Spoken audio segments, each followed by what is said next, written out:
जादूगर ने जानबूझकर अपने हाथ से गुब्बारा छोड़ दिया, जो आहिस्ता आहिस्ता बैनक की इमारत की तरफ उड़ने लगा।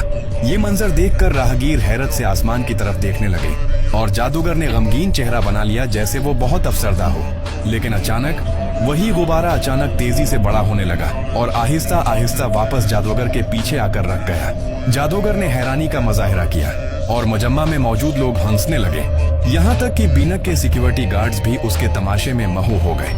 और यही जादूगर का असल मंसूबा था, क्योंकि उस तमाम मजाहिरे का मकसद सिर्फ एक ही था, बीनक से हीरों की चोरी।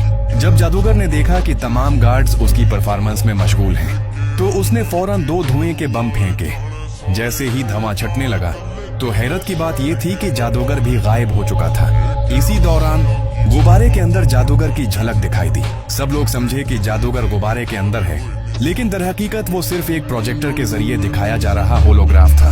असली जादूगर तो पहले से खोदी गई एक सुरंग के जरिए बैनक के बाथरूम में पहुंच चुका था और सिक्योरिटी गार्ड्स अब भी गुब्बारे में नजर आने वाले तमाशे में लगे हुए थे। जादूगर की अचानक मौजूदगी ने बीनक के मैनेजर को चौंका दिया। करोड़ों की मालियत के हीरे जमीन पर बिखर गए, लेकिन जादूगर का किसी को नुकसान पहुंचाने का इरादा नहीं था। उसका वाहिद मकसद वो हीरे थे। इसने मैनेजर के हाथ को लाकर के साथ बांध दिया और उसकी आंखों के सामने तमाम हीरे अपनी जेब में डाल लिए। फिर वो आराम से वहां से चलता बना। जैसे ही वो सुरंग में वापस घुसा, मैनेजर ने अलार्म का बटन दबाने की कोशिश की, मगर उंगली बस थोड़े से फासले पर रह गई। इसी दौरान दोबारा धुएं का एक गुबार उठा और जादूगर दोबारा सड़क पर नमूदार हुआ। इसी लम्हे बैनक का अलार्म सिस्टम बज उठा, लेकिन जादूगर तो कब का कीमती हीरे लेकर वहां से जा चुका था।